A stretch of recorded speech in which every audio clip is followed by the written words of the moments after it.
Hi there, welcome back to the YouTube channel. I'm back again, so please hit the subscribe button if you aren't subscribed already, and get ready to leave me a comment at the end of the video. So, today's video.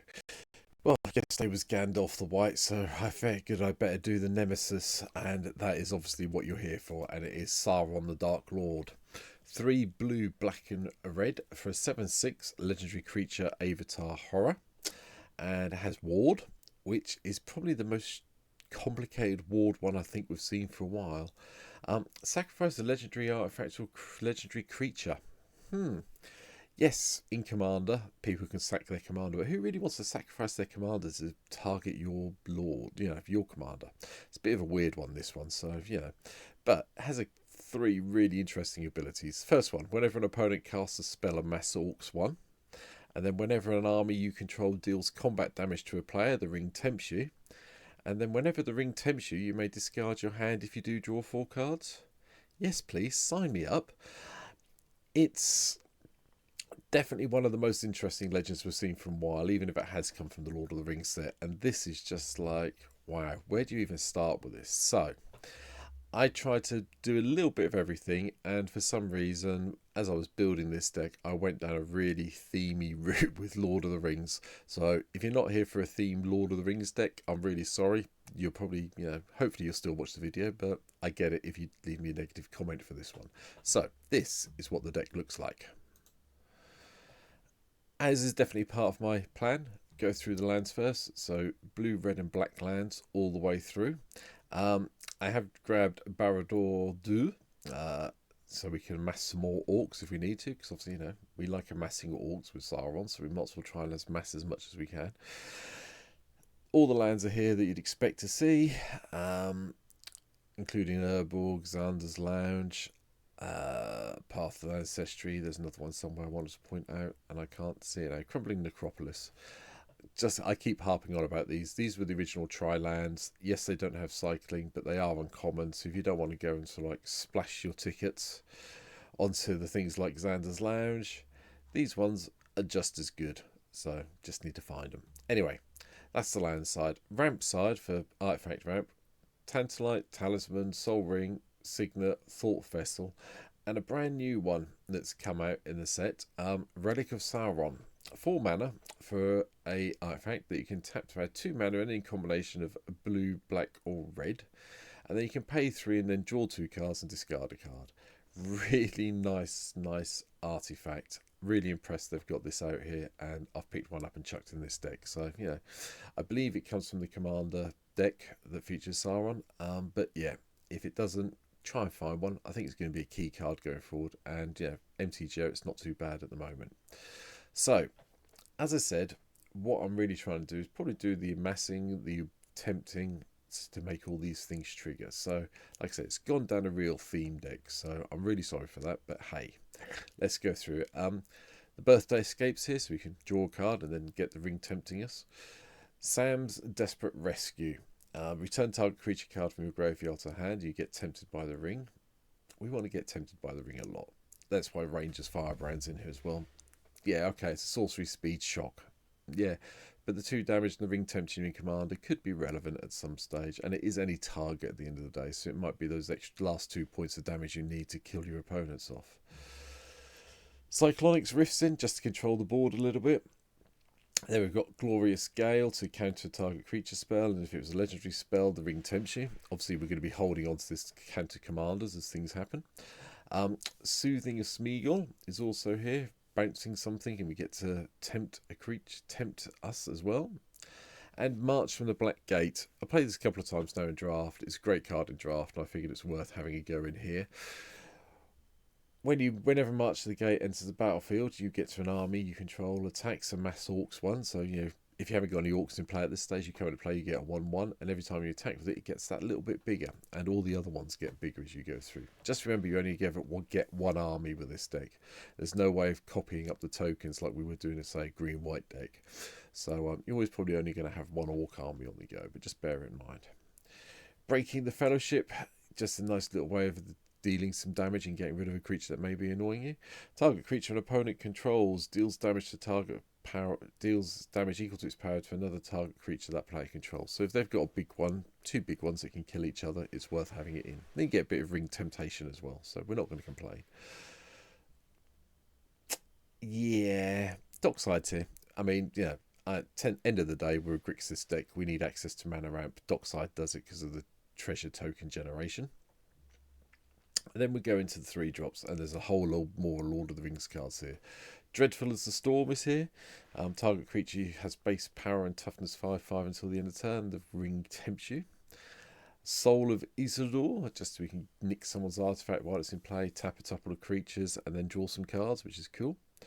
Treason of Isengard.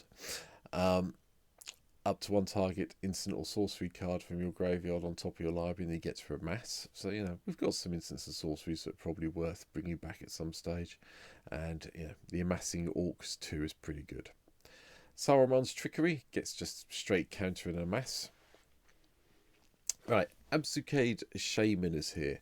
I've put this in because we really want to pump up our creatures as we're attacking, and having this as a dash so we can come in, gives haste, and then return it to our hand.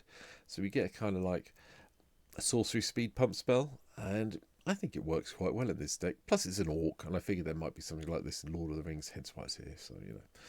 The Execution is here as well, just so we can control the board a little bit.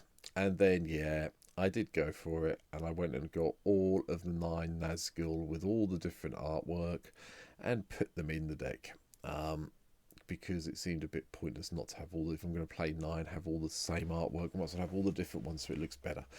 Obviously 2 and a black for a 1/2 with Death Touch, and when it enters the battlefield you get to be tempted, and whenever the ring tempts you, you get to put some +1/+1 counters on your Wraith Knights, on the Wraiths you control, and yeah, things get really good really quickly with these.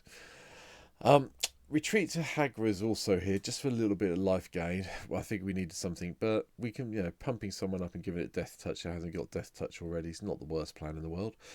And each opponent loses 1 life and you gain 1 life is really cool as well, so, you know, that helps. The Black Breath. Creatures your opponents control get -1/-1 till the end of the turn, and the ring tempts you. Deals with some of the tokens that could be floating around. Uruk-hai Berserker. A 3/2 for 3, which is good, and when it enters the battlefield, the ring tempts you. I've got no issues with that. Claim the Pressures is a bit more of slow, instead of instant removal spells, sorcery removal spell, but you do get a ring tempt off it, so we're not going to complain too much. Hissing Miasma, just so we got some protection. You know, people will be attacking you, and if you can make them lose life where they're attacking you, that's all cool. Book of Malzabel gets to amass Orcs 1, then amass Orcs 2, and then everything we control gets +1/+0 and menace until the end of the turn. It's a great way of punching through for that last few bits of damage. Chaos Warp, get rid of the most annoying thing we've got in play. Jeskai will, because, you know, exiling cards and getting mana, especially when we've got the Dark Lord in play, could be really useful. Ring Sight. The ring tempts you. Search your library for a card that shares a colour with a legendary creature you control, reveal it and put it in your hand, then shuffle. Well, you know, obviously, really good source of search spell in this. No, that's not what I'm looking for. Tutor, that's the phrase I'm looking for. Yeah, okay, it's not as good as Vampiric and Demonic and so on and so forth, but it does get the ring tempt on the go, and we do go and get something that might help us out. Flame of Anor is also here. Not many wizards in the deck, I agree, but you know, destroying an artifact, doing 5 damage to something, or drawing a couple of cards at instant speed can't be complained about.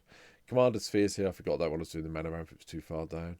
And Inherited Envelope is also here, again another little bit of ramp, and when it comes into battlefield you get another tempting, so yeah, pretty good. Lots of 3-drops as you can see. Over to the 4-drops. Gothmog Morgul Lieutenant enters the battlefield, amass Orcs 1, and creatures you control have Death Touch. Or creature tokens you control have Death Touch. That makes your armies a little bit better. Revenge of the Ravens, again, slows people down from attacking us. We gain 1 and we lose 1 when their creatures attack. Damnation controls the board. Wandering to Rule them all. Had to have this saga in here, didn't I? The ring tempts you. Each player mills cards equal to your ring bearer's power. So that's pretty good. And then destroy all non-legendary creatures. Okay.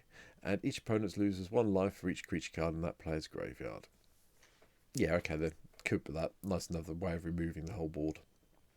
4 over orcs, another way to amass things. And when you do 4 over orcs, deals X damage to target creature an opponent controls, where X is the amassed army's power. So the worst is always going to do is 2 damage to a creature. But with the amount of amassing we have going on, we're probably looking at 4, maybe 5 damage when we cast this. So you'll probably be able to remove most things. Hellrider, just to give us some little bit of ping damage when we're attacking. And Angrath, Captain of Chaos, I thought was a reasonable creature to have in here. I'm not sure. Some people are saying that the amass works when you've got the orcs out. I'm not sure. I did think about playing the more of the amass zombies type cards that came through from War of the Spark, but I've held off on it. But Angrath with just the menace seemed good, and I will try it out, and it may be we get an update on this deck tech sometime in the future. If you know, in the meantime, that the amass zombie cards work, leave me a comment and tell me. I can update my deck before I start playing it a lot.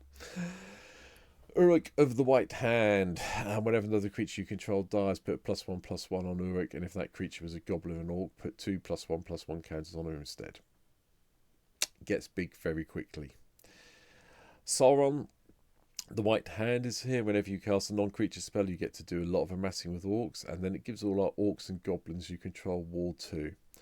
Be the most protected goblin dockside extortionist ever if we get this off. But anyway, lots of orcs, nice way of doing it, where we can amass X, where X is that spell's mana value. And we do have a lot of non-creature spells in deck. I mean, we're playing 26 creatures, 36 other things, so we should be amassing a fair amount of time. The relic I've already mentioned. Saruman the White is also here. Whenever you cast your second spell each turn, you get to amass 2, and it's with Wall 2, so 4/4 is a bit overcosted from its power and toughness point of view, but at the end of the day, it's not the worst card in the world. Witch King of Agaman is also here. I thought we might have another flying wraith in, because hopefully we can start putting some +1/+1s on this really quickly. And then whenever one or more creatures deal combat damage to you, each opponent sacrifices a creature that dealt combat damage to you this turn. The ring tempts you. Yeah, okay then. And then we can discard a card and make them indestructible. Have to tap the Witch King, but I don't mind discarding a card to keep a big flyer on the board that's going to get even bigger. Frenzied Saddleback. All creatures can attack your opponents, and a planeswalkers your opponents control as though those creatures had haste. So this is in here to try and tempt people into attacking all your opponents and leaving you alone. Plus it's an orc, which I thought was quite fun. It's a card that doesn't really see that much play from Commander Legends, but is actually quite good. It's like giving everything sort of like semi-goad, and it's a card I think I'm probably going to start playing a little bit more on some of my other decks. War Beasts of Gorogoroth is also here. Whenever or another creature you control with power 4 or greater dies, amass 2, or amass orcs 2 I should say, so that's pretty cool.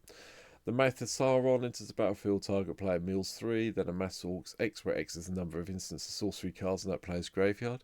A lot of blue-red instant sorcery type base decks kicking around at the moment, especially with the other version of Gandalf. So you should get a big orc army out of this one, that's for certain. Again, another one of the creatures. I've kept this one in. Like I said before, I don't know if this will amass the zombies or amass the orcs. Not sure yet. Haven't seen the rulings. But 4 damage to target creature you gain life equals damage this way, and that player mills 4 cards is pretty good. So hence Enter the God Eternals is here. Sauron of the Lidless Eye is also here. I thought we might have the sort of the tower version in for some reason. Enters the battlefield, gain control of target creature and opponent controls at the end of the turn, and tap it, that creature gains haste. And then the actual upside, 1 black and red. Creatures you control get +2/+2 until the end of the turn, and each opponent loses 2 life. Nice way to just drain your opponents through. This may be an extra deck tech on its own, but at the moment it's sitting in the Sauron deck, so I thought we'd have all the versions in here. I've put Niku's the Mind Razor in as well, just so we get some card draw and then deal some damage to our opponents as things go along. And, he did kind of remind me of the leader of the pack from the Green Ghosts, if you've seen the film. It does look a bit like it, so hence why we're here. Ring Wraiths, another Wraith we had in. Enters the battlefield, target creature and opponent controls gets -3/-3 at the end of the turn. If that creature is legendary, it loses control and loses 3 life.